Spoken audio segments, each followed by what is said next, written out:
Muito obrigado, Matt, por esta belíssima exposição. E agora abrimos para perguntas, para comentários, para questões. Eu vou começar só para dar o pontapé inicial aí.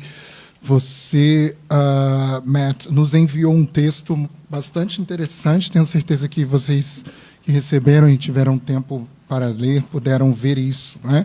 E a sua apresentação nos mostrou um pouco do muito que essa pesquisa nos traz de novidade. Eu fiquei pensando mais num aspecto metodológico do seu trabalho, ligado à questão das experiências de Plácido e Manzano, no que se refere à complexidade dessa relação entre estética e política, né, no movimento anti-escravista, né?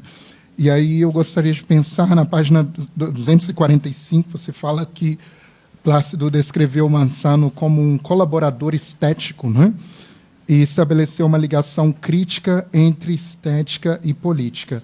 Pensando muito por aí, não é, nessa questão da sua pesquisa e na contribuição da sua pesquisa para pensar isso, não é? A ética da estética, não é? Essa dimensão sobre a qual Toni Morrison tanto dissertou e disse que toda arte é política, né? Já dá esse salto qualitativo aí para ligar a ética à estética. E aí eu queria que você dialogasse um pouco conosco, trouxesse um pouco desse aspecto mais aprofundado da sua reflexão no seu livro como um todo, né, para pensar essa relação entre ética e estética. Obrigado. Obrigado pela pergunta. Ao longo deste semestre, acho que meu interlocutor principal tem sido o professor Felipe Fanuel e Xavier Rodrigues, mineiro e carioca, não? Eu acho que no caso de Manzano e Plácido, vou falar um pouquinho mais de Manzano nesta questão, porque meu livro...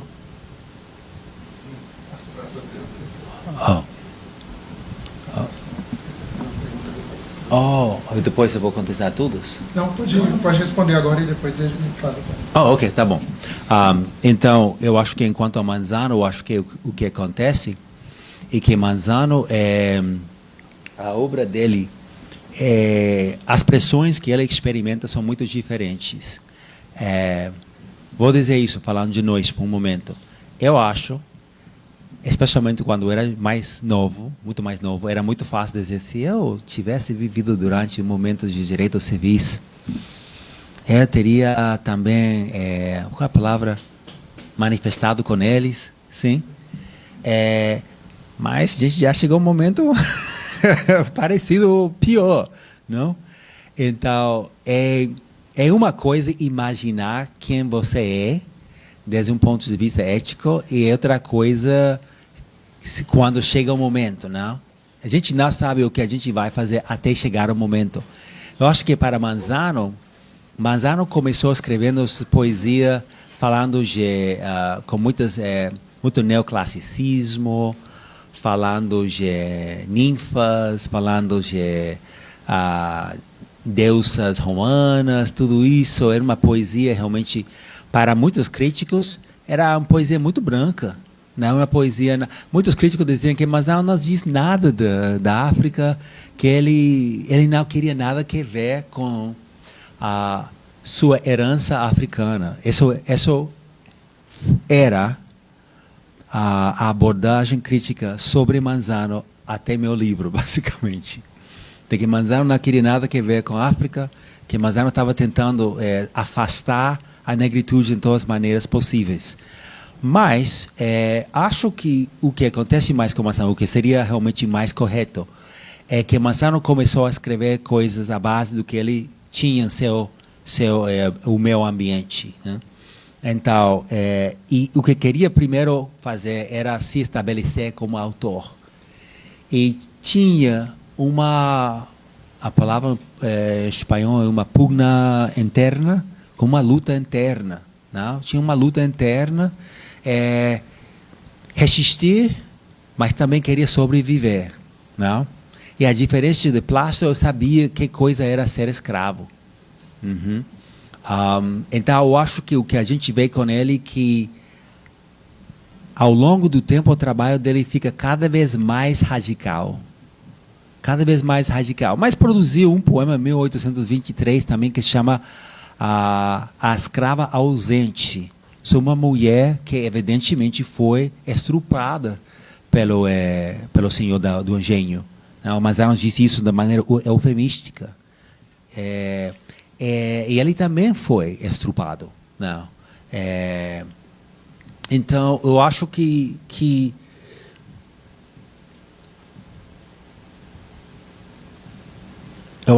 ele conseguiu confrontar muito mais o Estado sendo homem livre. Acho que quando ainda era escravizado, tinha muito medo de que me vão matar. Porque a senhora do engenho estava fazendo tudo o possível para bater nele, mandou estuprar ele, muita coisa, porque era um jovem intelectual, estava compondo poesias, estava escrevendo coisas. E ela falou para ele: não falem mais seus contos, não sei a palavra em português, a gente fala em espanhol de cuentos de encantamento. Sim, encantamento, como espíritos. Deixe de falar dos seus contos de espíritos e essa superstição, basicamente. Então, eu acho que ele ficou cada vez mais capaz. Mas para Plácido era diferente, porque já sendo homem livre, tinha a liberdade, era uma liberdade, meia liberdade, mas tinha certa liberdade para ter certas conversas, viajar, e construir uma poesia mais radical desde sempre, né? Então, a estética sim mostra a ética da pessoa, mas a pessoa também o escritor tem que perguntar, o poeta tem que perguntar: o que tenho que fazer eu para sobreviver? Porque se eu não sobrevivo, eu não posso cumprir as ordens de minha mãe, que é libertar meus irmãos. Ele estava tentando fazer isso. Então, mas não fica sem crítica, mas quero que a gente pense nisso. Muito bom, muito obrigado. Passo agora para o André. Vai fazer uma pergunta. Obrigado. Então, André, meu nome. É uma pergunta metodológica mais básica, que talvez não fuja até um pouco da discussão aqui. Você, no seu texto, comenta com muita propriedade a questão de que você está usando arquivos derivados de inquérito, de interrogatórios certamente opressivos, e que você leva isso em conta. Então, eu acho que esse seu ponto de vista, dentro da proposta que você está escrevendo, está bem razoável, no sentido que, se você falasse mais, você fugiria do tema. Tá? Mas essa aqui é a minha pergunta. Se você pensou mais sobre essa questão de como usar um texto escrito por policiais, por opressores, que não, certamente o depoimento era colhido e ele não olhava o depoimento depois para ver se estava o que ele falou e assinou, como é o procedimento judiciário, digamos, correto.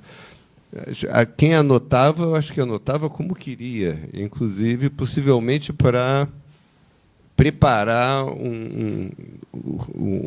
uma condenação depois, ou até uma absolvição. Essa aqui é a questão, assim, o uso desse material policial, porque isso também se passa aqui na ditadura, se passa em vários lugares, e, aliás, só concluindo, se passa, às vezes, em ocasiões até mais simples. Tem gente que dá entrevista para o jornal e a entrevista sai com frases que a pessoa não falou, ou abreviada de jeito que a pessoa não falou. Se isso acontece num jornal, nos dias de hoje, usual, como era isso? Porque eu acho que você usou muito desses depoimentos para exatamente propor essa imagem do Manzano como uma pessoa que estava resistindo e ao lado do movimento. Do movimento. Do Manzano. Do Manzano. Porque ele era tido como uma pessoa que queria a distância. Mas eu acho que você usou esses depoimentos para mostrar que ele não estava tão distante assim, que ele estava engajado.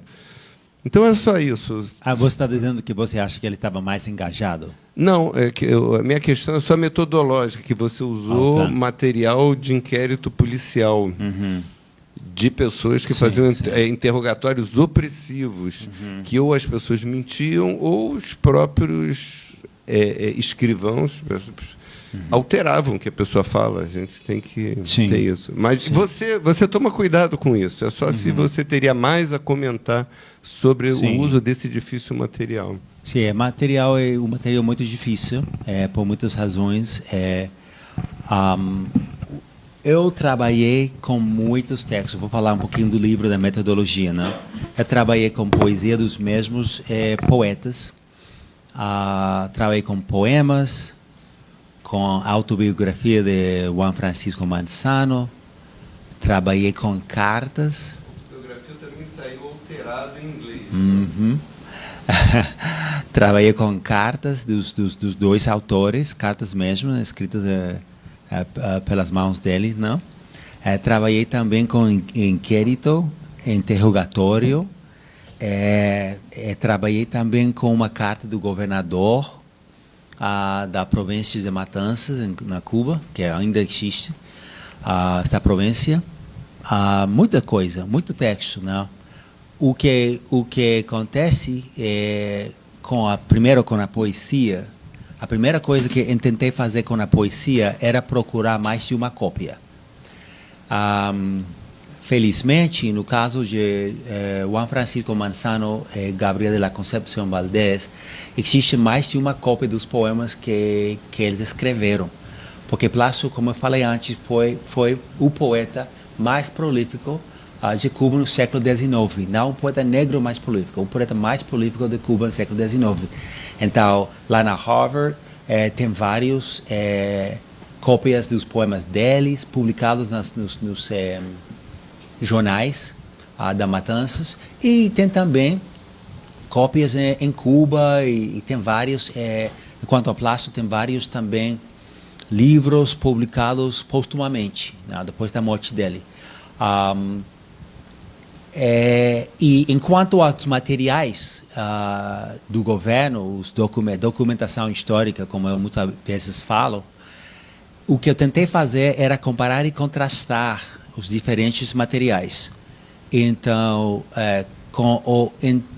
quando isso não era possível, eu simplesmente fiz uma leitura crítica atenta do texto. Então, quanto ao interrogatório, o que eu fiz lá com isso era, primeiro, distinguir quem está falando. Porque isso acho que a palavra seria resumo. É um resumo. Quem está falando? Qual a pergunta que é feita e quem está falando? A resposta. Depois tentar comparar e contrastar os dois testemunhos. E pensar também em as duas testemunhas também. Então, pensar a Manzano e Plácido, os dois tendo como, diria, como um projeto político no momento, como iam salvar a pele deles, né? Mas também, ao mesmo tempo, tentei comparar e contrastar o que falaram nesse interrogatório com as cartas dele, né? Ou a poesia deles, né? Como um exemplo disso, Manzano nesse interrogatório com Plácido, diz que só tinha passado 20 dias na casa de Del Monte. Só isso. Por quê? Porque queria dar a impressão de que não era uma pessoa importante para Del Monte. que Demonte fez um ato humanitário, porque Demonte é um grande homem. Ele estava muito agradecido, ficou lá pouco tempo e foi embora. Mas depois, na carta que ele escreveu, um membro da família de Demonte falou que tinha passado muito mais tempo lá. Não só na casa da Havana, mas na casa que Demonte tinha em Matanças. Então, eu procurava ver contradições. Perguntei até qual ponto Manzano e Plácido estão dizendo a mesma coisa e quando seus testemunhos são diferentes, porque são diferentes. Então, os dois disseram que Demonte que conheciam Demonte e conheciam um homem pardo, para usar a linguagem do momento histórico, né? De nome Luiz Guigó. E segundo Manzano, foi Luiz Guigó que mandou ele escrever um poema a favor da abolição. E segundo Plácido foi Demonte que mandou Manzano escrever um poema sobre a abolição. Então, a gente realmente não sei neste caso. Eu diria que a gente não sei quem mandou. Mas é possível que os dois mandaram. Não? Porque, segundo o governo, os dois estavam trabalhando juntos. Então, isso é o que eu fiz, basicamente. Mas eu falei claramente no livro que os dois estavam sofrendo torturas e muita pressão. E estavam tentando salvar-se a pele, não? Mas, apesar disso, a gente pode ter uma ideia do que aconteceu, porque a gente tem muita documentação sobre os dois. Espero que isso ajude um pouquinho. Ok. A gente tem agora uma lista, e aí você pode me falar o seu nome. O próximo é o professor João, depois a Alejandra, Brian. Bom, boa tarde. João César, prefeito da gravação. Inicialmente, agradecer muito ao Messi pela brilhante fala, pelo texto, agradecer ao Felipe pela coordenação. Messi, eu vou tentar fazer uma pergunta que, de uma certa forma, corresponde ao seu desejo de associar a sua pesquisa do século XIX com a circunstância do século XXI. Há um momento no texto, você mencionou na sua fala inicial, na página 238. 238. 38. Okay. Uau. Que você diz assim: o Tribunal Militar condenou Plácido como presidente e o planejador do crime horrendo de conspiração contra a raça branca. Encontrou? Está logo no... Sim, encontrei. E me parece que boa parte do século XIX, caribenho, centro-americano, latino-americano, é praticamente incompreensível do ponto de vista da organização das elites, sem a consideração de uma instrumentalização do que se chamava medo do Haiti, que era precisamente esse terror de que haveria uma substituição dos brancos pelos escravizados em revolta. A exemplo, como você mesmo mencionou, do caso do Haiti. Boa parte do século XIX, me parece, caribenho, centro-americano e latino-americano, não se compreende sem essa instrumentalização do medo do Haiti. E você já trabalhou com isso no seu texto, isso é bastante bem documentado e é o que leva à condenação à morte do Plácido. Eu gostaria de pensar com você, escutá-lo, porque um ponto fundamental da campanha do Donald Trump e da vitória dos republicanos foi o momento em que o Elon Musk abraçou a teoria do Great Replacement. A teoria do Great Replacement, que ninguém é obrigado a saber, é uma teoria segundo a qual os substituição da cultura europeia dos brancos pelos imigrantes, que seriam todos, então, passariam a votar como se fosse possível votar nos Estados Unidos apenas comparecendo no local de votação. Me parece que, eu gostaria de escutá-lo, que a teoria do Great Replacement, como ela foi utilizada, é uma forma inesperada de retomar o medo do Haiti do século XIX, o que é algo espantoso, de um lado. Segundo lado, num país como o Brasil, no cotidiano brasileiro, o medo do Haiti segue vigente. especialmente contra as populações pobres, periféricas e pretas.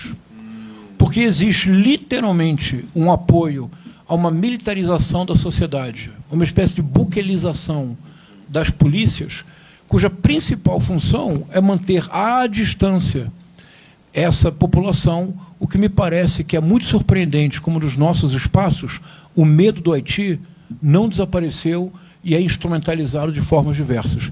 Eu gostaria de escutar um pouco sobre isso, se lhe parecer naturalmente adequada a analogia. Sim, obrigado, professor João César, pela pergunta ou comentário, mais que nada. Eu sei que você trabalha essas questões aqui no Brasil, essa teologia do domínio e tudo isso. Vou tentar falar um poucas palavras sobre isso no caso dos Estados Unidos, porque, como eu falei antes, como pesquisador Fulbright, sou diplomata, mas também eu acho que é preciso falar a verdade. Não? O que acontece agora é que existe um movimento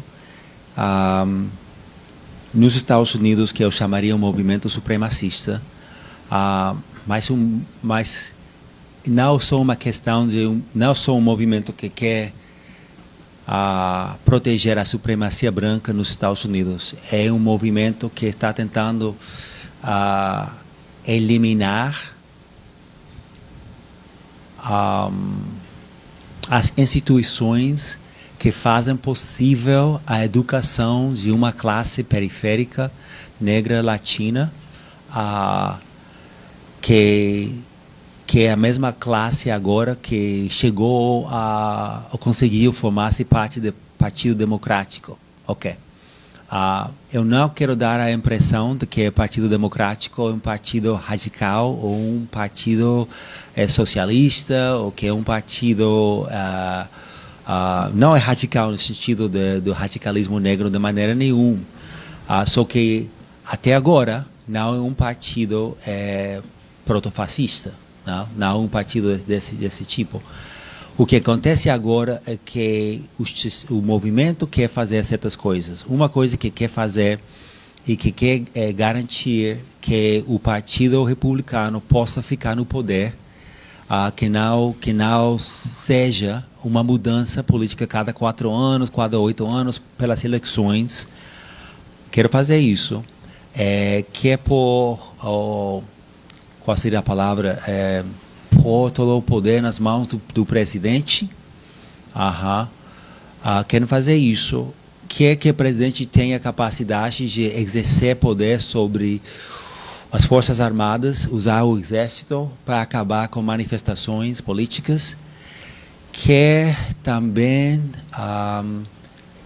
dar a presidente, seria como presidente imperial, a um presidente imperial ter autoridade para proibir ou fechar organizações não governamentais, não?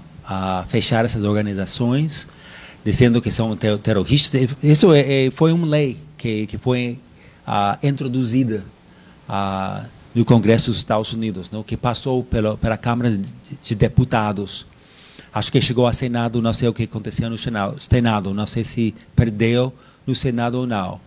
Mas esses são o tipo de coisas. Além disso, com o dono do X, a gente sabe que o X aqui foi proibido por um pouco de tempo aqui.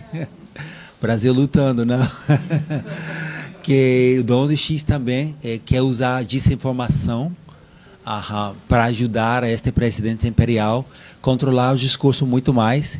Então, esse governo que será, não? Este novo governo também está falando, este presidente imperial está procurando uma maneira para poder, qual a palavra em português? To sue, demandar? Não. Processar. Ok. To sue someone for. Ok. Processar a mídia por infâmia, não? Por difâmia. Por difâmia. Desculpa? Por difamação. Obrigado. Por difamação. Então, está procurando também a maneira. Então, tem muita coisa pensada, mas traz tudo isso um cristianismo branco imperial muito forte. Outra parte do projeto já não acabaram com o direito do aborto, não, mas já não é um direito institucional. O que querem fazer agora está nas mãos dos estados. Não? Tem 50 estados, imagine. Então, mas acabaram com as ações afirmativas, porque a diferença é que o Brasil não, Estados Unidos isso não era uma lei, isso era só um decreto do presidente. Já acabaram com isso, dizendo que é anticonstitucional. Agora vão atacar o direito dos homens gays e mulheres gays de se casar. Eventualmente vão fazer isso muito pronto. Mas antes de atacar os homens gays e mulheres gays, sempre ataca as pessoas transgênero. Então, é um projeto muito bem pensado. Os Estados Unidos criticaram muito o ex-presidente, não sei, de idiota, não sabe nada, não fala bem, não lê nada, tem muita preguiça intelectual. Isso sempre é um erro, porque Estados Unidos tem uma cultura anti-intelectual. Então, não precisa de uma pessoa que um intelectual, não precisa disso, né? Está um momento muito, muito, muito difícil. E eu acho que talvez a coisa mais difícil seria se o Partido Democrático abandonasse esses grupos mais vulneráveis. Vai ser pouca oportunidade para lutar nesse sentido. Mas, então, isso é a situação. Eu acho que vocês fizeram uma coisa certa, né? Fazendo inelegível o ex-presidente aqui. O governo dos Estados Unidos não fez isso. E agora o mesmo ex-presidente que foi acusado de roubar segredos confidenciais, inclusive segredos nucleares, e que teve uma série de conversas com Rússia. Rússia não é aliado dos Estados Unidos, é aliado do Brasil e China. Não, os Estados Unidos não. Ele vai ser presidente de novo, vai mudar o FBI, vai mudar a inteligência. Então, e a gente não sabe onde vai acabar. Por isso eu queria falar disso e não só da poesia da Manzano e Plácido, para nós pensar o que eu vou fazer agora. O que eu sei que eu vou fazer, eu volto aos Estados Unidos, eu vou continuar ensinando os conteúdos negros, seja o que seja. Já na Alabama existe uma lei contra programas de diversidade e inclusão. Diversity, Equity and Inclusion. Já existe uma lei dizendo que os fundos do Estado não podem pagar qualquer programa assim. O ano passado, antes de promulgar esta lei,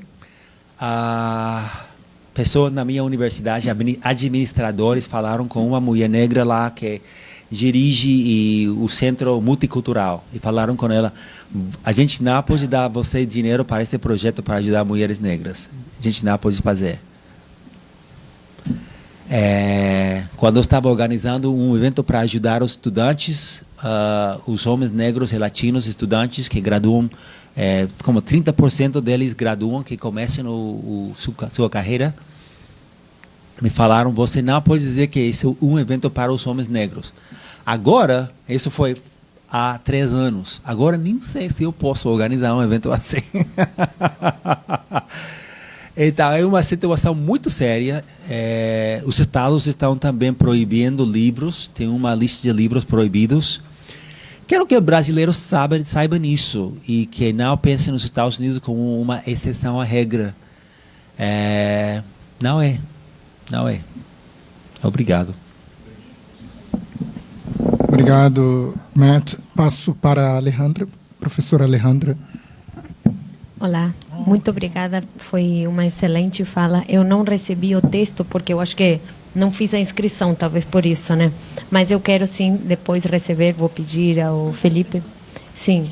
Então não li o texto com antecedência, mas eu percebi na sua fala, né, como a importância dessa contribuição que você está fazendo, né? Porque e minha pergunta, na verdade, tenho duas. Vou abusar um pouco do tempo, né? Mas vou ser rápida.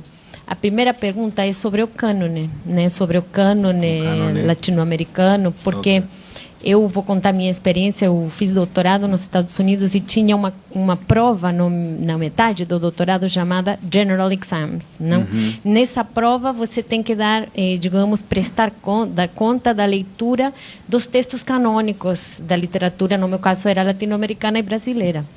E o único autor negro que a gente leu foi o Juan Francisco Manzano.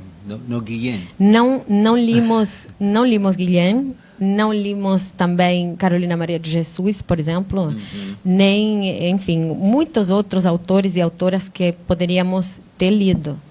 Limos Machado de Assis, claro, mas era embranquecido, né, numa versão embranquecida. Então, minha pergunta, um pouco você respondeu quando falou com o professor Felipe, desse embranquecimento do Juan Francisco Manzano. Então, minha pergunta é, o lugar do Manzano nesse cânone, né, se realmente houve esse embranquecimento, porque é uma figura excepcional, nesse sentido, seu lugar no cânone latino-americano, né, mas também assim, a sua contribuição relendo essa figura, né, como uma figura dessa tradição afrodiaspórica, que não necessariamente era o caso. A gente leu esse texto, mas, como você disse, não lemos nessa perspectiva que você está trazendo. Então, essa é a primeira pergunta, sobre esse lugar do cânone, né? E a segunda é sobre a masculinidade. Você leu, né, a citação no final, que ele caiu como um homem, né? E aí fiquei pensando, eu sei que eu gostaria de ter assistido, participado dessa disciplina sobre masculinidades, então queria um pouco que você, né, vou fazer uma coisa muito cruel, pedir para resumir aqui em 2 minutos o que não, peraí. Aula? Não, aula não. O que você aprendeu sobre masculinidades, né, afrodiaspóricas aqui no Brasil, né, ensinando, dando essa aula, bom, pelo menos uma mínima, assim, para que a gente depois possa seguir dialogando, né? Ok, muito bom. Eu falei muito sobre os Estados Unidos, então vou tentar falar um pouquinho menos agora, ou dar uma resposta rápida. O cânone posso falar mais do hispano-americano? Cânone hispano-americano. Quando eu estava estudando, só era Nicolás Guillén. Nicolás Guillén, o cubano, era o único autor negro que aparecia, nem Nancy Morejón aparecia nas listas. E foi a poesia de Nicolás Guillén, esse poeta negro cubano, que eu gostei tanto, que queria saber mais sobre essa questão. Não existia neste momento professores de estudos caribenhos na Michigan State University. Então, chegou alguém 2 anos antes de me graduar, então já não precisava dele quando ele chegou. Eu acho que o nome, acho que conhece, acho que conhece Manzano um pouquinho. Mas o que eu não sei, eu realmente não sei, se no Chile, Argentina, Colômbia estão lendo a obra dele. Acho que não, mas não sei. Você poderia falar da Argentina, você mencionou uma coisa, uma lista de leituras que tinha que fazer lá nos Estados Unidos. Na Argentina, de China, falavam dele, não?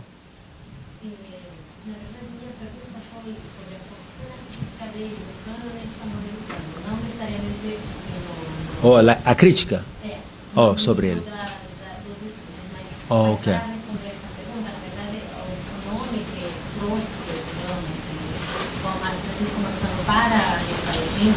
Ok.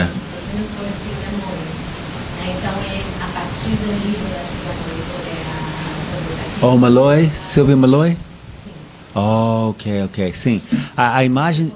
Ok, a imagem dele realmente que ele foi um poeta tímido, que foi um poeta tímido, foi um poeta embranquecido, foi um poeta cuja obra a gente não pôde conhecer porque passou pelas mãos de tantos homens brancos, que foi um homem que não tinha nada que ver, absolutamente nada com o movimento de 1844, com Plácido, e em geral estudam nele livre de Plácido, não falam dele e Plácido juntos. É que Manzano está aqui e Plácido está aqui. Em Cuba, Plácido é mais respeitado, porque Cuba é país revolucionário, então No século XIX,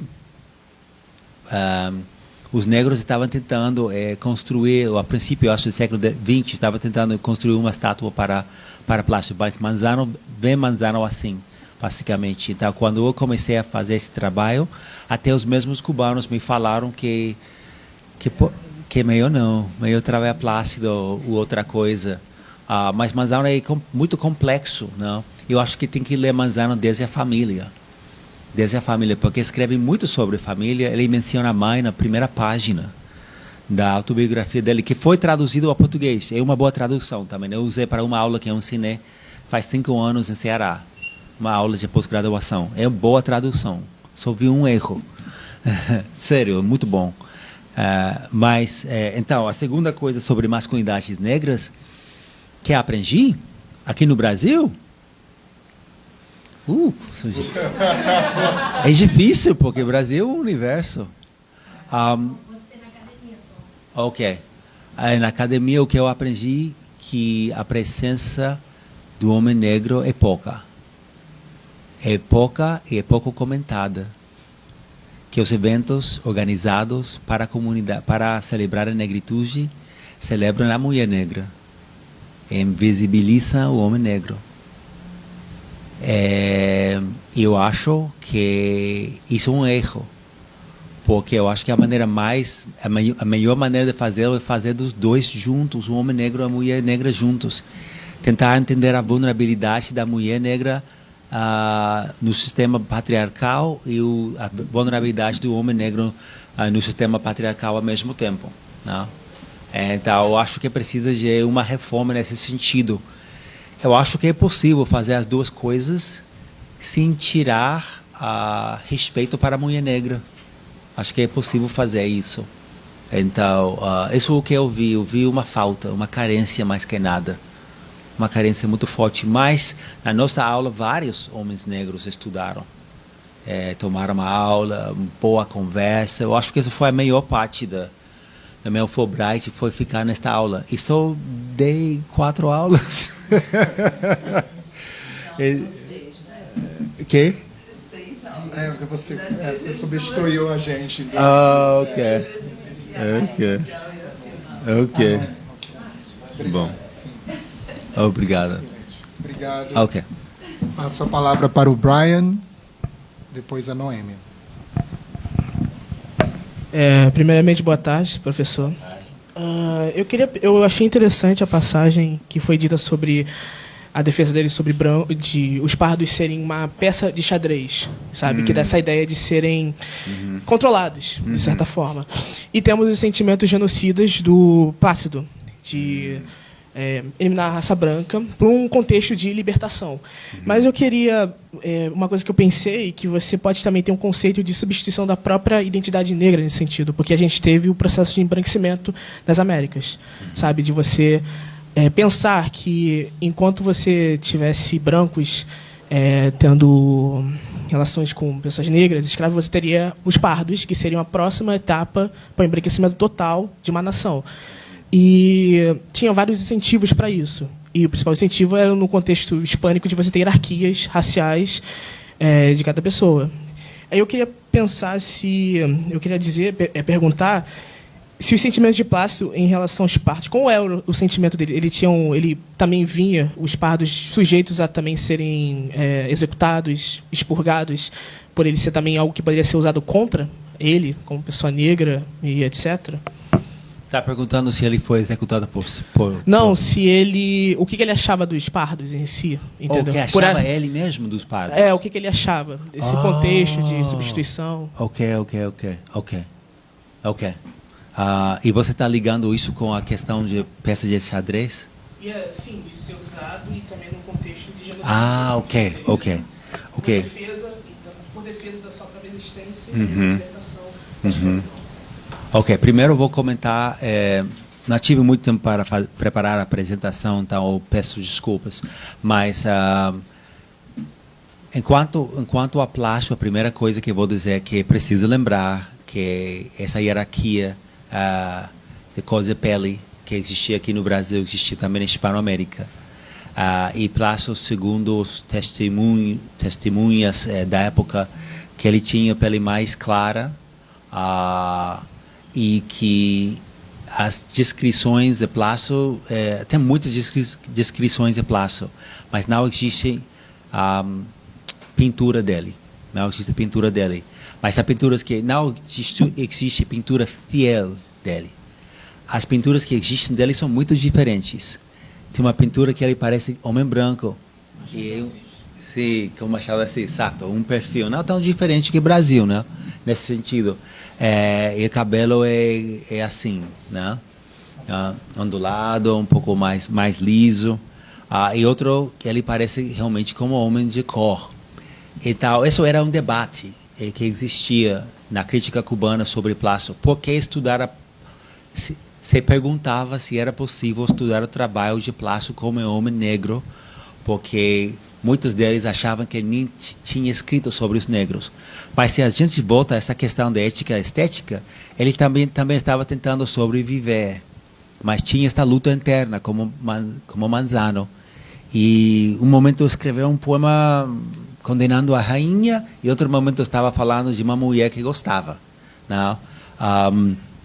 Enquanto a sua relacionamento ou a ideia que ele tinha dos pardos, ele não escreveu poesia racial com uma exceção.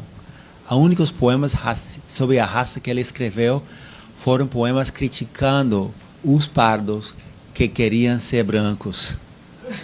Os únicos poemas. Ele não falava da raça em seus poemas. Ele usava. Tem um poema sobre o carnaval, falando não sei a palavra em português para isso, mas falando do carnaval e dos atuações africanas no carnaval, performance, não? Tem um poema que se chama O Juramento, que eu li muito rápido em português.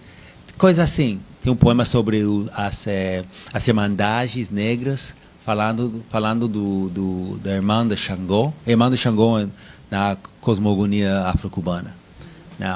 Então, mas os únicos poemas que tem sobre a raça são esses poemas nos quais são sátiras que ele escreveu criticando os pardos que queriam ser. Tem um poema dizendo a um homem: você está tirando pedras, mas sua casa está feita de vidro.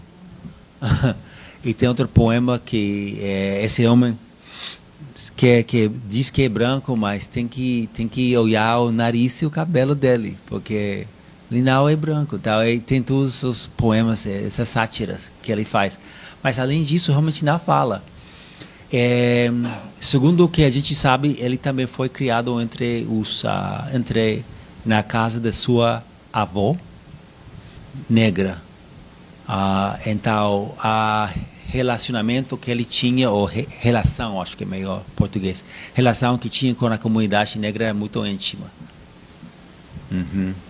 Ele se casou com a mulher negra e a primeira amante, e com isso eu sei que tem que ter mais cuidado, porque a gente gosta do que a gente gosta, né?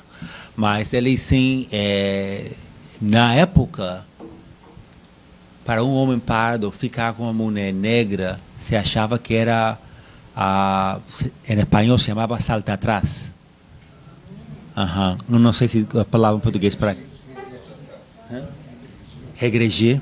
Era regredir racialmente. A ideia era melhorar a raça. A ideia era melhorar. Era. Não, homem branco com mulher negra era questão de, muitas vezes, de propriedade, não? Se ela era mulher escravizada.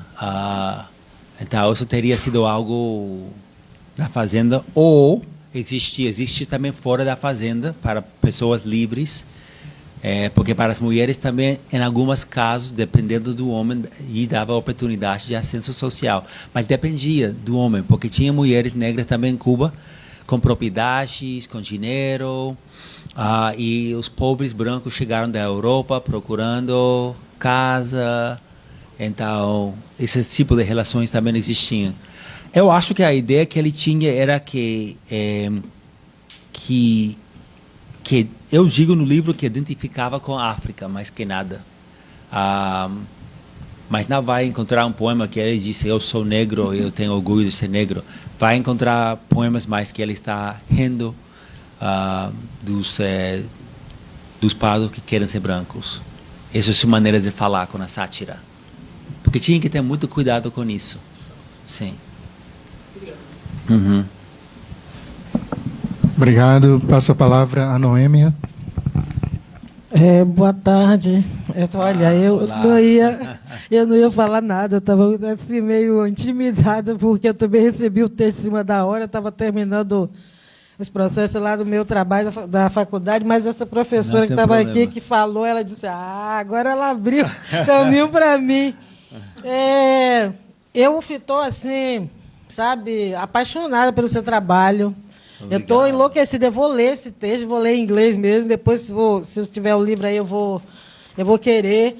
E então o professor falou uma coisa aqui que eu já vou pegar o gancho, que ele falando da substituição, né? Eu lembrar que esse movimento para ajudar você, para você ser mais diplomata, você pode usar o exemplo da Europa, do Renaud Camus, que ele escreveu esse livro, A Grande Substituição, que justamente esse processo do povo árabe, africano, que estão indo para a Europa, e a Europa correndo o risco de se tornar mestiça, como se isso não existisse antes. Então, Renaud Camus escreveu esse livro, e o Queno, todo esse pessoal que segue os trumpistas, o Mada, eles leram A Grande Substituição. Não todos, não sei, mas é o livro preferido deles, com certeza. Outra coisa que eu queria falar esqueci o nome dele. Matthew. Olha, falei tanto com o Matthew, não, porque eu estou ali olhando o nome Plácido, daí já me compliquei aqui. Me chama Plácido. Não. Matthew, a gente se conversou tanto no lançamento do meu livro, né? Então, olha, eu vi uma coisa que primeiro, eu vou deixar a pergunta para o final, tá? Primeiro, eu vi aqui uma relação muito forte com a questão da revolta dos malês. Agora, no caso dessa aí, é algo mais fantástico, porque é uma revolução que ele começa a fazer a partir da literatura. Uhum. Então, eu fico pensando assim, como que era, essa é a pergunta, como que era, em 1840, duas pessoas com essa característica serem alfabetizados e criar literatura? Essa é a pergunta. Mas antes de finalizar, eu queria dizer o seguinte. Então, 1835, Revolta dos Malês. 1791, Revolução Francesa. E que todos veem uma sequência, que eu peguei o gancho aqui do meu professor. Então, é óbvio que eu li alguns trechos aqui, rápido, né, que eu recebi muito em cima, que tem essa relação dele com o Haiti. Claro que ele tem uma inspiração, porque o Haiti inspirou vários movimentos ao redor do mundo na época. Então, essa é a minha pergunta. Como que foi isso de uma pessoa com essa característica nessa época, nos Estados Unidos, os americanos em 1840 ainda muitos não estavam nem sendo alfabetizados. Eles tinham, né? Você que trabalha lá sabe. E no Brasil tinha a Revolta dos Malês, que eram negros islâmicos que sabiam ler e escrever em árabe. Então, isso tem uma relação. Mas não tinha a literatura propriamente dita.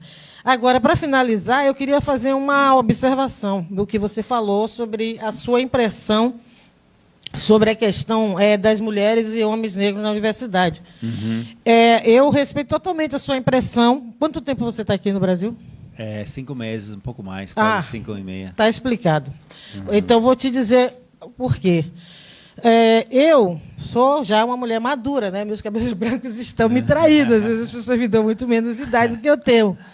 Mas eu cheguei... Agora que eu estou fazendo o meu doutorado, estou no 6º semestre do meu doutorado. Eu queria fazer o doutorado desde 2004, quando eu terminei a graduação. Só consegui, mais ou menos, de 6 anos para cá, que eu estou fazendo mestrado, meu professor João comecei na UERJ, depois fui para a PUC, eu tive algumas questões sérias familiares, mas o professor foi meu professor, ia ser meu orientador, mas tive esse problema, uma tragédia na minha família, eu tive que sair, mas ainda bem, porque aqui o professor é para sempre, né?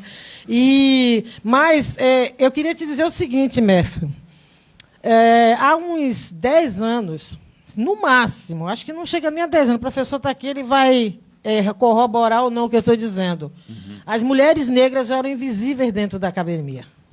O espaço todo era dado para os homens negros, e mesmo assim num número muito irrisório. Então, mais ou menos 10 anos, quando começou essa questão de políticas públicas, ações afirmativas, e as cotas é uma da parte das ações afirmativas, né, que as mulheres negras passaram a ter um pouco mais de oportunidade. Então, você observa que, no passo de uma década, a gente tem Djamila Ribeiro, a gente tem um surgimento assim, estrondoso, não um surgimento, ela já estava aí desde os anos 80, de Conceição Evaristo. Eliana Alves Cruz também já estava escrevendo desde mais ou menos o início do século, o livro. Então, as ações afirmativas permitiu que Eliana Alves Cruz, essa é a minha dissertação de mestrado é sobre isso, que a Eliana Alves Cruz ela pudesse lançar o livro dela pela Fundação Palmares, a partir de um projeto que era justamente para isso, para pessoas negras, homens, mulheres, não tinha distinção de gênero. Mas o livro de Eliana Alves Cruz foi o primeiro, ficou em primeiro lugar. Então, no passar de 10 anos, esse número de homens negros que tinha dentro da academia, que não eram muito, ele começou, as mulheres negras começaram a alcançar. E, por alguma razão, talvez até eu saiba, nós, mulheres negras, que estávamos há tanto tempo, nós éramos a base da pirâmide, estamos abaixo do homem negro. Abaixo de nós só pessoas trans, né, coisas assim. Então, nós conseguimos esse espaço a duras penas. E todas as mulheres da minha idade agora, tem mulher da minha idade fazendo mestrado, doutorado, com mais de 50 anos fazendo mestrado, doutorado, sabe? Enquanto que eu vi, até mesmo meu ex-marido, ele fez um pouco tarde, porque não era uma exigência, há 20 anos, não era uma exigência fazer doutorado, mestrado. Depois de 20 anos, 25 anos mais ou menos para cá, que todo mundo começou a perceber que tinha que fazer e inflou o mercado. Mas eu vejo os homens negros que também estavam nessa situação de minoria fazendo com 40 e poucos anos. As mulheres negras estão fazendo com 50 e poucos anos, até com mais de 60 anos, até com mais de 70 anos. Conceição Evaristo tem 70 e tantos anos, 76, 77 anos, entende? Então, hoje, se tem um número maior de mulheres na universidade, é porque talvez o número de mulheres na sociedade seja maior. E talvez porque nós ficamos invisibilizadas e silenciadas por tanto tempo que acho que a gente veio com sangue nos olhos. Pode ser também. Sangue nos olhos. Mas pode ser estatisticamente que nós, mulheres, somos maioria na sociedade. Então, nós estamos em maioria na universidade porque nós somos maioria na sociedade. Eu acho que eu vou até pesquisar isso também, esse dado. Tá? Mas não se engane, nós éramos totalmente visibilizadas. O número de mulheres negras há 5, 10 anos chegava à universidade, após graduação, então, meu Deus do céu. Um projeto da Fundação Ford e também um projeto, não sei se é da ONU, que é de 10 anos, acho que está acabando agora, a década das mulheres negras. Isso impulsionou. O projeto da Fundação Ford, que terminou em 2008, ficou uma década aqui, impulsionou também que uma série de mulheres ganhasse bolsa para ir para os Estados Unidos fazer intercâmbio, doutoração, dessas coisas todas. Eu até passei na preliminar, mas depois foi porque eu ainda não estava fazendo o meu mestrado. Então, é isso. Desculpa tomar tanto tempo, mas é importante te passar esse dado. Se você pesquisar início dos anos 2000, no Brasil, veja o número de mulheres negras que estão na universidade, fazendo até mesmo graduação. Na minha faculdade, lá, Letras da UFRJ, na minha turma só tinha eu e mais um colega, que nós fazíamos inglês. Era uma turma com mais tinha uns 20 e tantos alunos. Só tinha eu e um colega meu, que éramos negros, que faziam inglês. A maioria dos outros alunos, que poucos também, fazia só literaturas, porque eles não tinham condições de fazer língua estrangeira. Eu fiz língua estrangeira em inglês. Quando eu falava, eu faço língua estrangeira em inglês, as pessoas me olhavam com estranhamento, porque eu sou baiana. Venho para o Rio de Janeiro, para a UFRJ, fazer língua estrangeira em inglês, aí era um estranhamento, imagine. Isso no início do ano 2000. Então, só ali eu via o número de alunas que tinha na sala, mulheres e negras, era irrisório também, entendeu? Então, nós estamos conseguindo esse espaço, porque lutamos muito. Eu, Sou a prova viva disso. Eu criei filho, fiquei em casa cuidando de casa, com marido intelectual. Nem dentro da minha própria casa eu tinha reconhecimento. Entende? Eu via todo mundo fazendo mestrado, doutorado, sendo valor. E eu em casa lá, cuidando de família. E eu disse, chegou uma hora que eu disse, não, eu preciso cuidar de mim, eu preciso cuidar da minha carreira, eu preciso cuidar do meu trabalho. Eu descobri que eu era muito mais útil para a sociedade do que ficar dentro de casa cuidando só da família. Só cuido da família, do meu filho hoje, tudo, mas hoje eu estou fazendo o meu trabalho. Esse ano eu participei de 4 mesas, 6 eventos, e fazendo uma tese de doutorado. 80% da minha tese de doutorado está pronta. Só falta 1 ano para eu terminar meu doutorado. Está dizendo no e-mail que há 10 tem anos... curso aqui, claro, isso está na lista. Sim. Tá dizendo 6 eventos acadêmicos. Meu orientador fica, opa, parabéns. Entendeu? Está dizendo que há 10 anos era diferente, que tinha uma comunidade de homens negros maior nas universidades brasileiras por conta das ações afirmativas, que diminuiu esse número e que acrescentou o número de mulheres agora. O número de homens antes das ações afirmativas era pequeno e o número de mulheres era irrisório. Quando começou as ações afirmativas, aumentou o número de homens e o número de mulheres. Então, hoje, se você vê mais mulheres do que homens, eu acredito que é porque as mulheres são a maioria da sociedade. Entendeu? Então, essa estatística é porque as mulheres são a maioria, não porque os homens estão silenciados. De forma alguma. Os homens negros não estão silenciados. Mas é verdade que as mulheres negras deram um salto de qualidade, quantitativo e qualitativo muito grande. E isso foi uma mudança radical. Quando a Igreja Ribeiro apareceu, ela começou a ocupar todos os espaços que eu vi os homens negros ocupando. E eu vi os homens negros nervosos, arrancando o cabelo. Porque ninguém chamava mais o intelectual tal, chamava Dejamila para ir lá na França, Dejamila da Fundação Principal, era Dejamila em todo lugar. Isso criou um problema nos homens negros, e agora isso é muito positivo, porque agora os homens negros querem seguir as mulheres negras. Os homens negros não querem fechar mulheres, querem fazer coisas para mulheres negras. Entende? Porque as mulheres negras realmente começaram a ter, não foram tantas, bastou meia dúzia, você conta no dedo, bastou esse número pequeno de mulheres tendo espaço e ocupando esse espaço, que a coisa no Brasil já mudou. Veja, Vila Ribeiro conseguiu todos os prêmios, né, literários, entendeu? Assim, para o trabalho migrante. Então, eu acho que isso é muito positivo, porque nós, mulheres negras, nós estávamos silenciadas. Eu fui casada com intelectual durante muitos anos, não vou falar o nome, né? E eu dava coisa nos lugares, eu ajudava ele às vezes dentro de casa, porque eu sou da área de letras, ele não é. Então, mas na hora de reconhecer, ele dizia que fulano de tal falou tal coisa pra ele. Eu dizia, pô, mas eu falei pra você também. Então chegou um momento que eu disse assim, então é isso, né? Eu vou ficar aqui dentro de casa ajudando. Não quero. E a mulher de Einstein passou por isso, eu não sou a mulher de Einstein, meu marido é Einstein, claro. Mas a mulher de Einstein passou por isso, a mulher de fulano. A gente vê essas histórias, dá o silenciamento da mulher. E eu nunca fui uma mulher para ser silenciada, mas mesmo não sendo essa mulher, eu observava que quando eu contribuía, havia uma dificuldade de reconhecer a minha participação. Então, eu falo, se dentro da minha própria casa eu estou sendo invisibilizada em pequenas coisas, o que acontece? Então, quando veio a ação afirmativa, eu não me aproveitei da ação afirmativa porque eu terminei meu curso antes das ações surgirem, mas na pós-graduação já pude aproveitar, se eu quisesse, no doutorado também, com certeza eu vou aproveitar.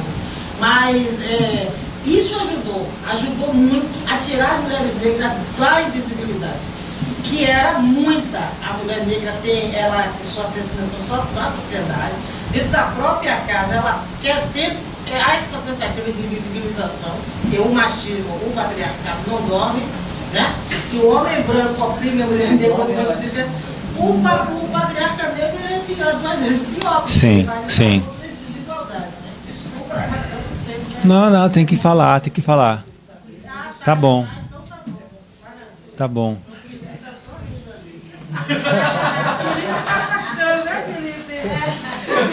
Me colocou dessa.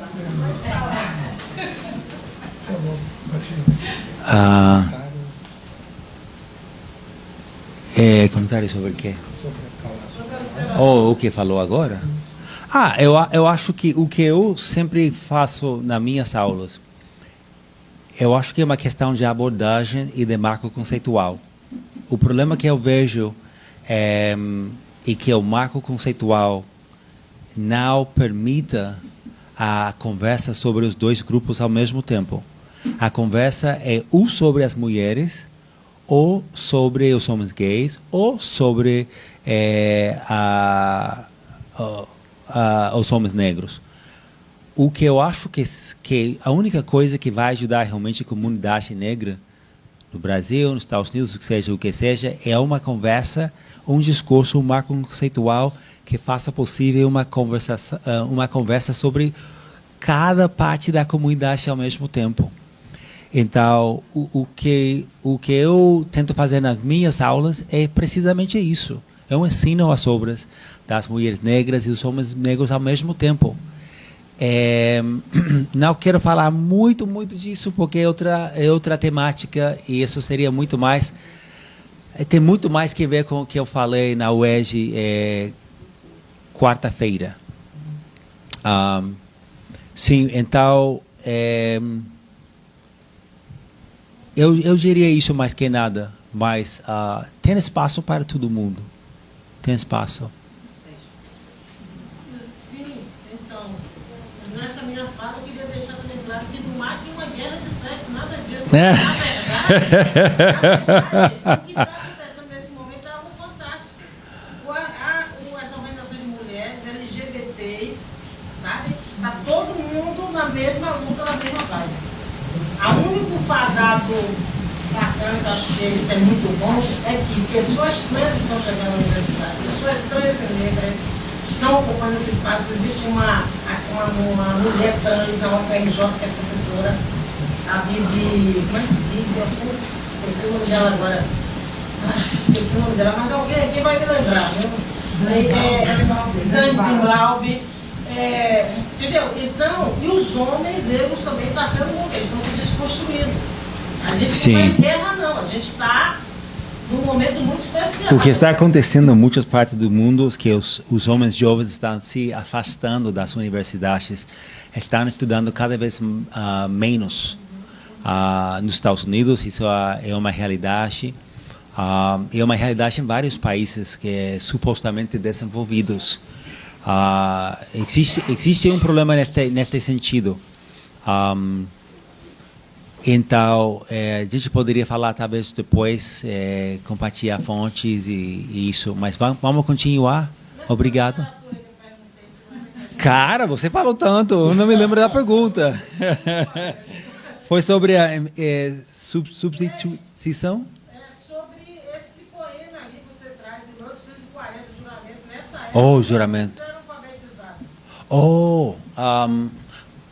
Plácido realmente aprendeu. Plácido teve uma professora negra que ensinou ele acho que eu diria como ler e escrever. O muito interessante na Cuba no século XIX, desculpe, estou falando de espanhol. No século XIX, o que a gente tem é que a gente tem professores e professoras negras que estão ensinando. Então, eles organizaram suas próprias escolas na ilha de Cuba para alfabetizar, não? Os meninos. Então, Plácido teve uma professora que ajudou ele. Manzano não tinha ninguém. Então, Manzano, como Frederick Douglass, ele procurou uma maneira, foi mais autodidata. Então, ele aprendeu realmente tentando estudar os textos do senhor dele. Mas a maioria das pessoas não sabia nem ler nem escrever. O que sim sabiam fazer era lembrar. Tinha boa memória. Por exemplo, tinha um poema que se chama Décima. Deve existir também, porque realmente existia em Portugal, antigamente. Não sei se chegou aqui ao Brasil. Décima. Então, com a décima, tinha que lembrar o poema e tinha realmente que improvisar o poema no momento. As pessoas, se alguém te dá o último verso, você tinha que improvisar o resto. Eu não sei como fazia isso. Mas é incrível pensar. Então, isso se tinha, essa memória, essa capacidade para lembrar as coisas. E por isso era tão perigoso Plácido, especialmente Plácido, porque estava escrevendo poemas, essas sátiras, né, que era como cultura popular, porque a cultura popular era o que se chama teatro bufo negro, em espanhol. Então, isso era a cultura popular. Então, com as sátiras, ele podia entrar na cultura popular, fazer uma crítica de embranquecimento sem um discurso longo e fazer, ao mesmo tempo, seguir sendo um membro da comunidade. Ele falava dos relacionamentos entre homens negros e mulheres negras também, seus poemas. Tem um poema muito interessante que a mulher responde ele. E eles têm não uma briga, mas uma discussão muito interessante, muito realista o poema. Um debate muito realista. Sim. E tem também no Nordeste, o repente. Ah, Não tem resposta. sim. É improvisado na hora. Sim. Você entrou no rap. Ele se chama repentista? Repentista. Repentista. Em espanhol, decimista. Bom, gente, poderíamos ficar, estamos aqui à tarde, poderíamos ficar à noite conversando sobre isso, é muita coisa para refletir, sobre a qual refletir. Agradeço a contribuição. Temos tempo para mais uma última pergunta, mais duas perguntinhas? Aquela resposta breve que você não deu ainda hoje. Eu gostaria realmente de uma pergunta dos mesmos estudantes, porque tem estudantes aqui. Temos estudantes. Mais para estudantes. O Diego já tinha se inscrito, ele é estudante, você é estudante de doutorado, né, Diego? Não, graduação, ok. E quem mais? Mais um estudante de graduação, o Brian já falou também, já está no caminho, perfeito, isso aí. E a Amanda, então o Brian já falou, então 3 perguntas de estudante de graduação. Aliás, agradecer a presença do estudante de graduação aqui. Isso. Dia, quer participar também? Tudo bem. Então, Diego, a palavra é sua. Mais uma inscrição, qual o seu nome? Victor. Então, Diego, Amanda e Victor. Deixa eu só abrir com uma sugestão, porque esse poema dele me lembrou de um outro poeta brasileiro que talvez tenha sido muito apagado, ao menos. Geralmente ele não entra no recorte, que é o Luiz Gama, que lutou pelo fim da escravidão aqui no Brasil, pela liberdade dos negros. Luiz Gama. Também a mesma situação, aprendeu a escrever, sabe-se lá como, é sempre aquela história diferente, existem muitas coisas, mas ele foi apagado mesmo. Ao menos não entra muito nos recortes, nem mesmo do romantismo. Só o Manuel Bandeira coloca. E talvez seja legal você pesquisar, justamente porque tem essas poesias em décimas, sátiras. Ele pega poemas do Camões e inverte eles. Então, sim. as mulheres brancas se tornam mulheres negras e etc. Ele faz essas sátiras. Então é um poeta muito profícuo, talvez, para esse tipo de pesquisa. Outra coisa que eu queria te perguntar, talvez não seja tão curto, então eu pedi desculpa aí, você não precisa responder mais. A situação da religião ou da religiosidade, tanto para os negros cubanos como americanos. Porque aqui no Brasil hoje, e com o passar dos anos, a gente começou a ter uma recuperação das ancestralidades, quer queiramos, quer não. E ali nos Estados Unidos, ao menos o pouco que eu conheço, porque não me diz tanto respeito, existe essa questão do protestantismo negro, né? Existe uma diferença marcadamente entre o protestantismo, entre o protestantismo branco e o negro. E aí, até que ponto isso, talvez, na sua visão, influencie uma cultura literária ou algo desse gênero lá nos Estados Unidos? Está perguntando se existe um gênero literário? Não, como influencia a literatura negra americana nesse aspecto? Como é protestantismo? Sim. Não sei. Desculpa. Uma pergunta para um afro-americanista. Cuba também, porque na verdade é só por desconhecimento mesmo. Tem um artigo do professor Mack sobre isso, inclusive naquele livro lá do Jerome. Ok. Você trabalha Ok. porque aí está ligado. Quero saber que eu entendo bem a pergunta. A pergunta é sobre a religiosidade afeta ou influência a literatura, na literatura, sim. afro-cubana? Sim. Ok. Sim. E, por último, talvez também é um comentário meio... Talvez seja interessante para você, mas são esses apagamentos de raça que Portugal promoveu, tanto aqui no Brasil como lá. Por experiência pessoal, minha família, por parte de pai, é cigana, e a minha avó é fruto de um casamento forçado, em partes, e desse casamento forçado houve um estupro e minha avó é filha desse estupro. Da situação de limpeza de sangue aqui no Brasil, isso no século XX, estava acontecendo ainda, e também dos portugueses, né? Tinha a influência dos árabes lá, mas a limpeza do sangue deles, e toda essa geração de 1500 para cá que foi aqui no Brasil e lá, foram violentados para que limpassem a raça. Não sei se isso é, de alguma forma, interessante, mas realmente você tinha escritores que eram mouros, que vão ser transformados em portugueses, que é o caso do Samiranda, que nas ilustrações ele tem um nariz de quase, né, os traços de negro, mas ele é branco. Então, Portugal faz esses apagamentos. Some com diversos autores. Não sei se é interessante, mas só comentário mesmo.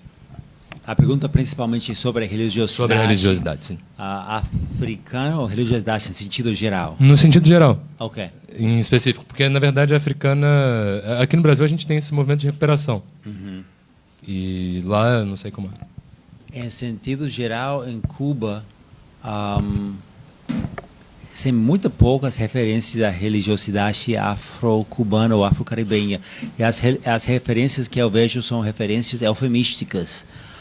Muitas vezes estão usando a fachada de catolicismo para falar dessas coisas. Manzano, por exemplo, na obra dele, na autobiografia, ele diz ou ele escreveu que foram os mesmos santos que abriram o caminho para ele fugir da escravidão. Então, fugindo da escravidão, ele menciona várias vezes isso. Nunca diz que foi Jesus, nunca diz que era Deus que ajudou ele. É muito interessante. Ele disse isso várias vezes na narrativa ou a história da sua vida. Outra coisa que ele faz, ele menciona um santo em particular. Menciona um santo que é Santo Antônio, que em Cuba é um santo que foi transculturado com Exu.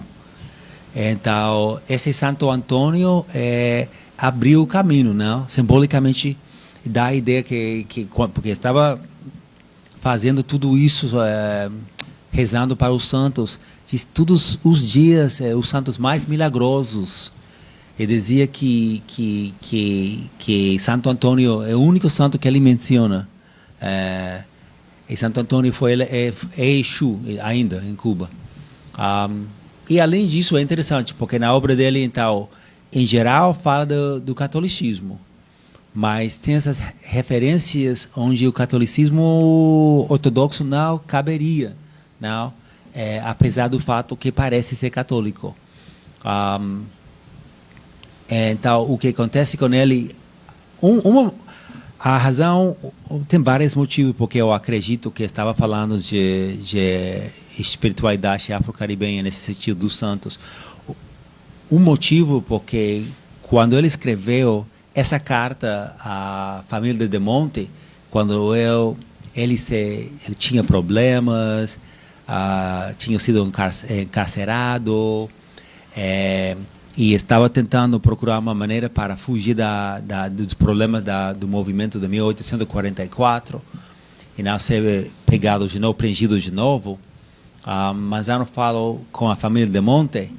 Eu estava falando, quase quero ler isso realmente, se eu posso encontrar essa referência ao Espírito Santo, que eu achava tão interessante.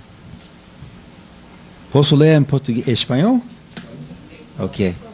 Achava muito interessante o que Manzano escreveu. Então, está falando dos santos, fala do Santo Antônio. Outro momento, no poema Um Sonho a Meu Segundo Irmão, ele fala do que ele fugiu da gente, nas dias da escravidão. Eu fugi da gente, eu fugi aos morros, e que ele mesmo tornou um pássaro, começou a voar. Ele desceu à terra em voltas, em círculos, com penas nas mãos, com o peito dele, como se diz, toward, com o peito para com o peito aberto para matanças, onde está o cemitério dos pais dele. Tudo isso está no poema, não tem nada a ver com o catolicismo. Não. Mas, quando ele tinha problemas políticos, ele dizia: eu sou católico, apostólico, romano. Literalmente, sou católico, apostólico, romano.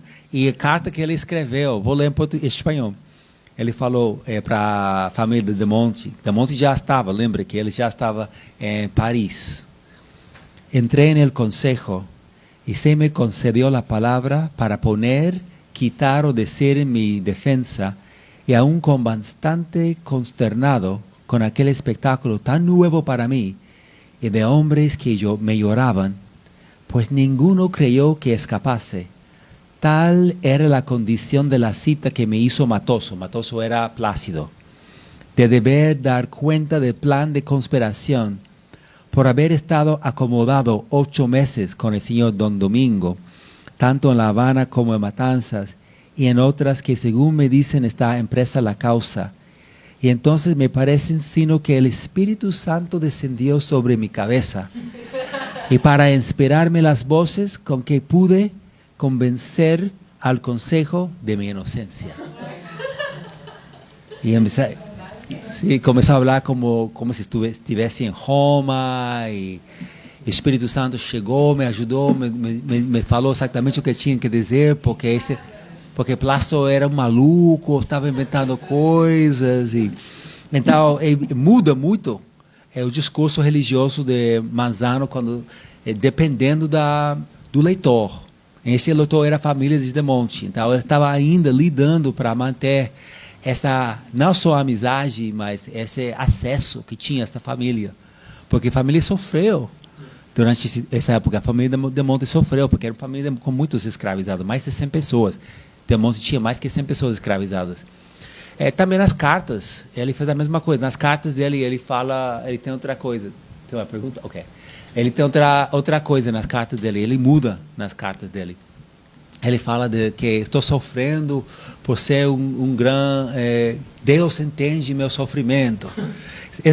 Manzano escreve isso para Del Monte. Mas, em outro poema que ele tem, que chama a visão do poeta escrito num engenho do açúcar, ele começa a dizer que ele tomou banho nas cinzas do pai morto, e como, Manzano, cara. Então, eu acho que estava ali jogando com as imagens congas, para a sua espiritualidade. É muito interessante. O morro é muito importante no trabalho dele. As cinzas aparecem mais de uma vez. Mas, em geral, os poetas negros se escreviam sobre religiosidade, era catolicismo. E era representações católicas não problemáticas, fáceis de ler, como os poemas sobre a morte de Cristo, ou uma coisa assim. Só em cima do que esse menino me perguntou. Desculpa, eu cheguei agora, eu sou Sara Miranda, sobre Santo Antônio, aqui no Brasil, no Rio, e até mesmo em Salvador. Obrigado, mestre. Até mesmo aqui no Rio, Santo Antônio, ele é muito cultuado. Aqui a gente comemora ele no dia 13 de junho.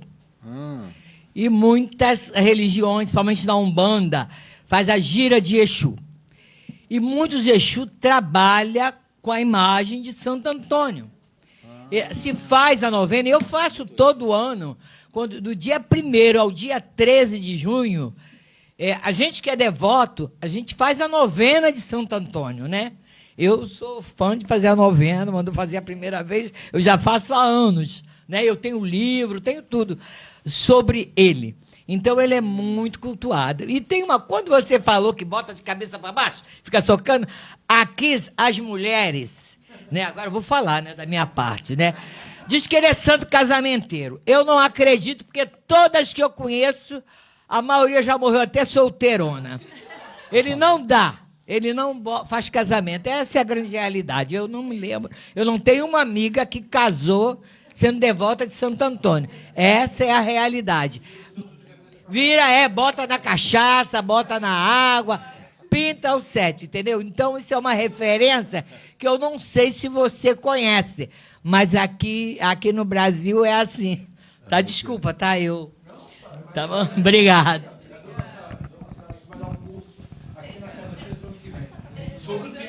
A palavra.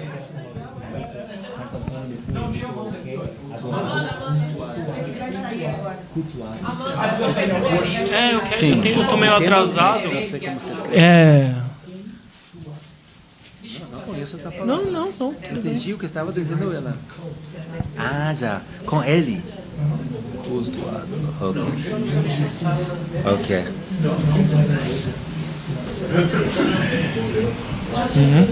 Olá. Okay. Obrigado, senhora. Aprendi algo novo sobre Santo Antônio aqui, no Brasil.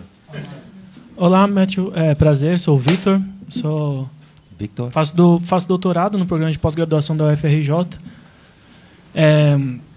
E aí, eu não conhecia muito bem esses autores, né? Estou tomando contato mais a partir da sua exposição.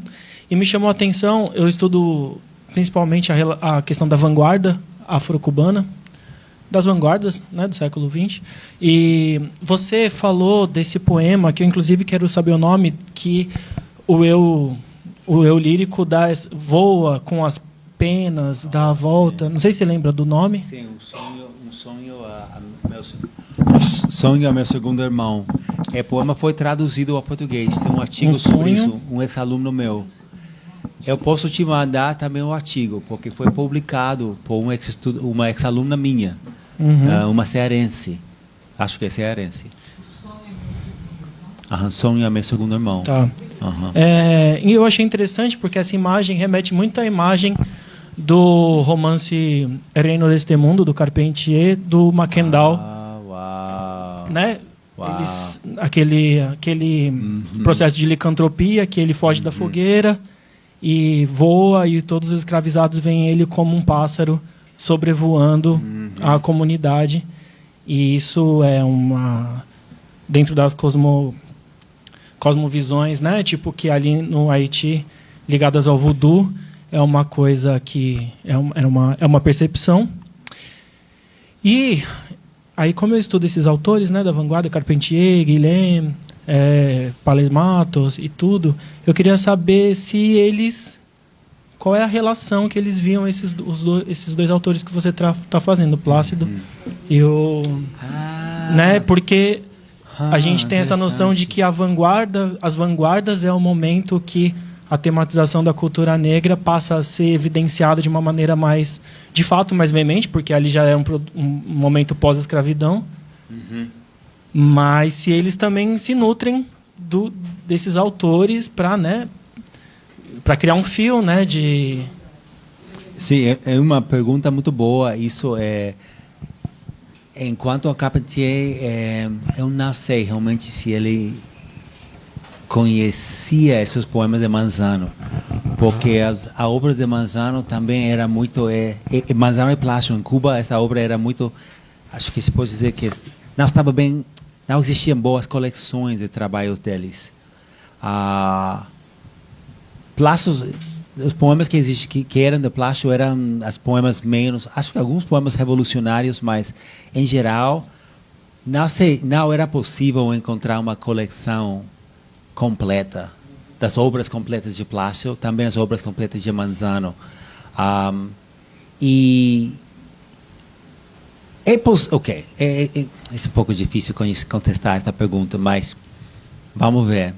Para Manzano, simplesmente para falar de Manzano, a partir da década de 1930, nesta década, os cubanos redescobriram Manzano. O que acontece, então? Eu acho que eu vou gravar isso um momento. Desculpe. Um momento. O que acontece com a obra de Manzano, simplesmente para falar de Juan Francisco Manzano. Manzano escreveu a autobiografia, que ele mesmo chamava a verdadeira história da minha vida. Ele escreveu isso e mandaram este texto a um branco reformista, Anselmo Soares de Romero, para corrigir o texto. Corrigiram o texto, mandaram o texto para a Europa e foi publicado em tradução inglesa em 1840. Então, depois de escrever a autobiografia, ele perdeu o controle sobre o rumo do texto. Não tinha controle sobre o rumo do texto e não teve oportunidade também para editar o texto. Ele escreveu uma segunda parte da autobiografia, mas se perdeu. A gente não sabe se se perdeu, se alguém não queria que os conteúdos fossem publicados. Além disso, a tradução da primeira obra dele também é uma tradução manipulada, que tira as referências aos santos. Então, a referência que Manzano fez ao que foram os mesmos santos responsáveis pela liberdade dele, que ajudaram ele a escapar, fugir da fazenda Matanzas e chegar a Havana. O irlandês, o médico irlandês Richard Robert Madden, tirou isso, ou apagou isso, escreveu Deus. Então, por isso também eu acho que Manzano não estava falando só dos santos católicos, né? Também por esse sentido. Porque Madden, sendo católico, irlandês, entendia que santos poderia ser várias coisas para os negros. E os mesmos cubanos, antes de 1930, ao fim do século IX, os mesmos cubanos, outro cubano branco, desculpe, porque Madden foi irlandês, de nome Francisco Calcagno, publicou um livro que chama Poetas de Cor, que está disponível em espanhol. Se você ler, você deve ler espanhol se você está lendo Carpentier. Então, em este livro, ele publicou parte da autobiografia de Manzano. E ele mesmo diz, Manzano teve uma religiosidade misturada com fanaticismo. Essa palavra dele, fanaticismo. Então, os mesmos brancos, no mesmo século XIX, reconheceram que algo era diferente sobre sua maneira de pensar o mundo espiritual e de agir no mundo espiritual. Então, 1930, tenho que dizer que a narrativa dele não se publicou até 1930, em espanhol, em Cuba. Não foi até a década de 1930, acho que foi mais ou menos 1935. Ramon Guirao publicou sobre a poesia dos poetas negros. Acho que foi, sim, exato. Órbita de poesia afro-cubana, uma coisa assim. E depois, afrodescendente, historiador afrodescendente, José Luciano Franco, faz muito tempo que eu não falo disso. Ele mesmo publicou a autobiografia de Manzano. Então, duvido que Carpentier soubesse.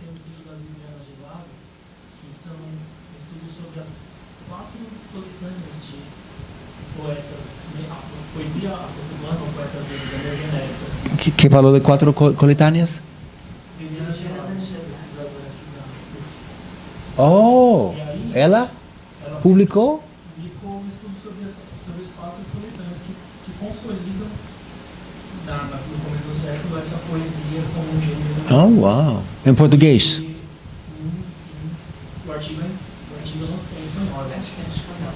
Mas o nome e não são os autores da vanguarda, são autores assim. Ok. Período colonial, e eles não aparecem no clássico. Oh, não aparece? Em seu estudo não aparece? Não aparecem nas Sim. coletâneas do Guirao. Sim, são. Então, em Cuba também, como Porto Rico, existia essa tendência de pensar. Em Cuba existia essa tendência de pensar a literatura como obra de homens brancos. Então, Manzano realmente não era importante para a tradição literária. Era importante no século XIX para os reformistas brancos, porque queriam acabar com o tráfico de escravizados por meio de Haiti.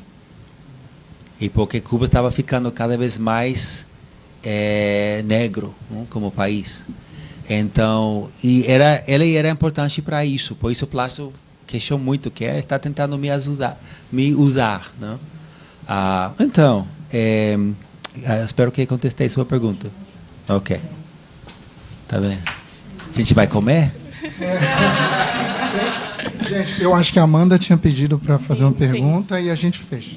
Ok, a gente fecha. Boa tarde. Primeiramente, obrigada pelo espaço. Eu acho muito importante assim, que a gente tenha essa oportunidade de falar. Qual é o seu nome?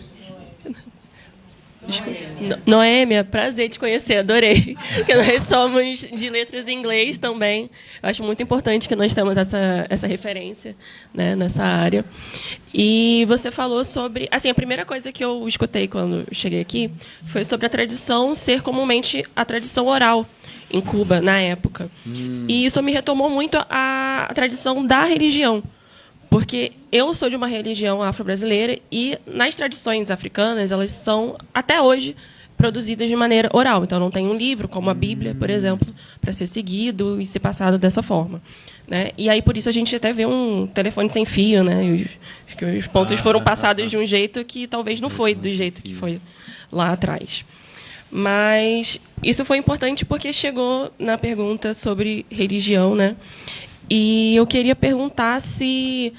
Né, você disse que ele coloca o nome de santos católicos para se referir, por exemplo, a Santo Antônio, a Exu. E, como ela bem pontuou, isso é feito de outras maneiras, né? No Brasil, nas religiões afro, como São João Batista, Xangô.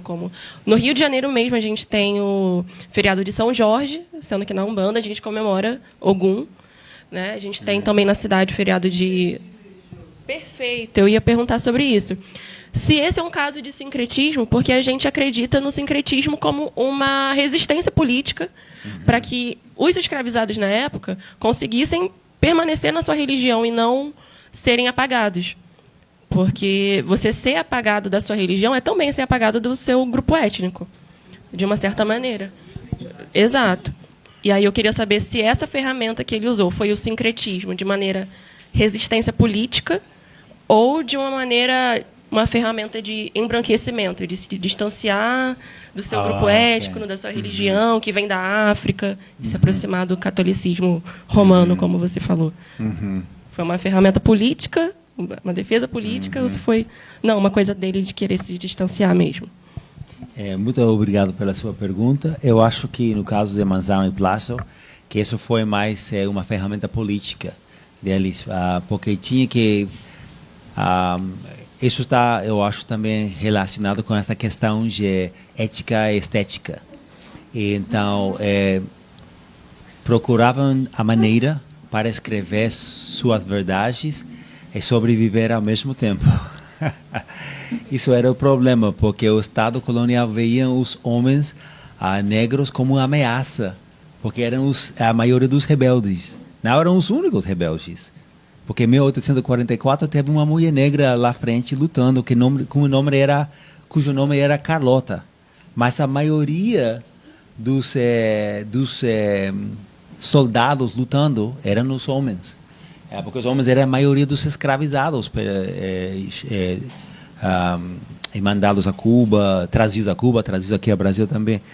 Então, no caso do Manzano e Plácido, eu acho que era essa questão realmente de como uma ferramenta política, porque o processo de transculturação, segundo alguns professores, começa realmente no século XVI, na Oriente Cuba, na zona oriental da Cuba, mas enquanto a Havana, onde Manzano e Plácido estavam escrevendo, onde moravam neles, esse processo deveria ter começado ao final do século XVIII, quando as irmandades africanas, e eram africanas, muito interessante, existiam irmandades africanas e irmandades afro-cubanas, ou afrodescendentes, as duas. E as irmandades afrodescendentes estavam diretamente ligadas com a Igreja Católica. A Igreja Católica estava trabalhando com essas irmandades católicas afrodescendentes ou afro-cubanas, de crioulos, né? Mas as outras, essas irmandades africanas, até ao final do século XVIII, faziam manifestações com imagens de seus próprios orixás. E chegou a Igreja Católica dizendo o que está acontecendo aqui em Havana. Tem que acabar com isso. Sim, sim. Vamos trazer a imagem da Virgem Maria. Aí esses pobres, literalmente o que falou o bispo falou, vamos trazer a imagem da Maria, e Maria vai conduzir esses africanos a Jesus. E o que aconteceu é que os africanos mesmos, antes de Massaro e Plácio, os africanos mesmos começaram a usar essas imagens para cobrir a identidade dos seus suas orixás. Então, esse processo... Então, no arquivo em Cuba, tem poucas referências a orixás, muitas poucas referências. Tem uma professora cubana, Maria del Carmen Barcia, que fez, uma historiadora que fez uma pesquisa, muitas poucas referências.